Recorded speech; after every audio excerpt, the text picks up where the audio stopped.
कर्नाटक के दारुल हुकूमत बेंगलुरु में कांग्रेस के एक कारकुन का बेदर्दी से कत्ल कर दिया गया है, जिसके बाद पूरे इलाके में कोहराम मच गया है।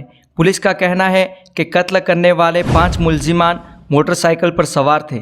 कत्ल के बाद पांचों मुलजिमान फरार हो गए हैं।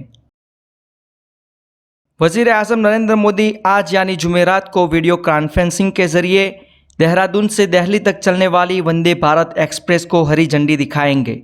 ये उत्तराखंड की पहली वंदे भारत एक्सप्रेस ट्रेन होगी। इससे पहले पीएम मोदी ने ओडिशा की पहली वंदे भारत एक्सप्रेस को भी हरी झंडी दिखाकर रवाना किया था। कोरोना की वबा अभी तक पूरी तरह खत्म नहीं होने पाई है कि इससे पहले ही एक और वबा की वार्निंग जारी कर दी गई है। आलमी इदारे सेहत WHO के सरबरा डॉक्टर टेड्रोस ने एक इंतबाह जारी करते हुए कहा है कि दुनिया को अगली वबाई बीमारी के लिए तैयार रहना चाहिए, जो कि कोविड-19 से ज़्यादा मोहलिक हो सकती है। पाकिस्तान के साबिक वज़ीर आज़म इमरान खान की पार्टी PTI इस्तीफ़ों की जद में आ गई है।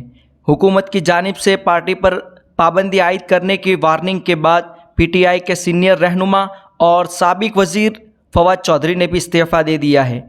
फवाद ने कहा है कि मैंने सियासत से किनारा कशी इख्तियार कर ली है। मैंने पार्टी के ओहदे से इस्तीफ़ा दे दिया है और इमरान खान से अलहदगी का फ़ैसला कर लिया है। आपको बताते चले कि इससे कबल मंगलवार को PTI के सीनियर रहनुमा और इमरान खान की हुकूमत में वज़ीर रहने वाली शीरीन मज़ारी ने पार्टी और सियासत दोनों छोड़ने का फ़ैसला कर लिया था। नए पार्लियामेंट हाउस के इफ्तिताह को लेकर कांग्रेस ने वज़ीर आज़म नरेंद्र मोदी पर हमले तेज़ कर दिए हैं।